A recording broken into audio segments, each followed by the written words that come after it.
Vaovao eo anivon'ny folo alina malagasy kosa indray dia naseho ambany faneva omaly tany amin'ny akademia miaramila tany Antsirabe ireo mpianatra ho manam-boninahitra 7 mianadahy rehefa avy navita ny fita izany na ny bizotage izay naharitra 10 andro izany.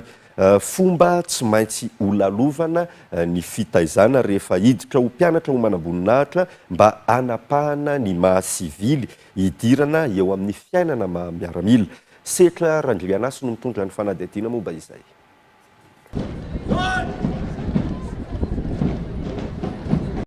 Fitopolo ireo mpianatra ho manam-boninahitra amin'ny andiany mivantana 7 no naseho ambany faneva omaly teto Antsirabe ary 20 kosa ireo andiany manokana mpanamory fiaramanidina. Ireto mpianatra ho manam-boninahitra ireto izay navita ny dingana voalohany amin'ny fanofanana ara-miaramila na laintsona hoe fita izany.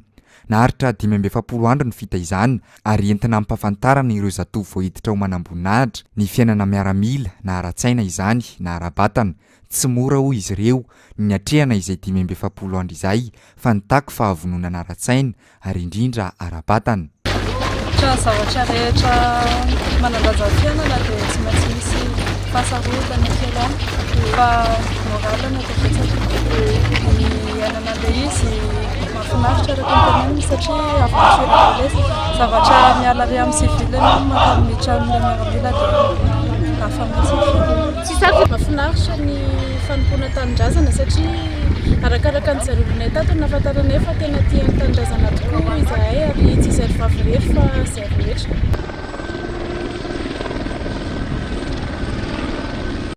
Nampiavaka ireto mpianatra ho manam-boninahitra ireto ny nampidirana mpanamory fiaramanidina. Nanamafy ny ministry ny fiarovam-pirenena fa firosoana tsikelikely makany amin'ny fanomezan-danja ny tafika anabakabaka izany izay anarany fotsiny sisy tao anatin'ny fotoana naharitra. Izany dia nitaky mpanamory miaramila satria izay mahasamihafa ny mpanamory miaramila sy ny mpanamory sivily.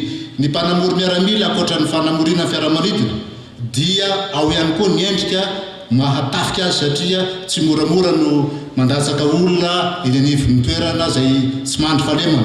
Tsy moramora ny manatitra mpitandro ny filaminana ao anatin'ny fifampitifirana amin'ireo fahavalo-panjakana toy ny dahalo ary amin'ny toerana misy azy ireny. Izany mila fahasahiny zany, mila mahafantatra hoe amin'ny fotoana manahoana no miditra eto ary enareo tsara fa natao amin'ny tany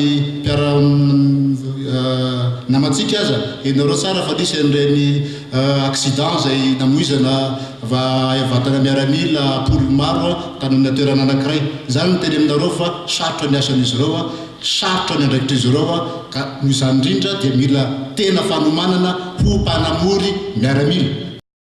Aharitra 3 taona ny fiofanan'ireto mpianatra ho manam-boninahitra amin'ny andiany mivantana 7 ireto ary 9 volana kosa izany sisa ho an'ny andiany manokana mpanamory fiaramanidina.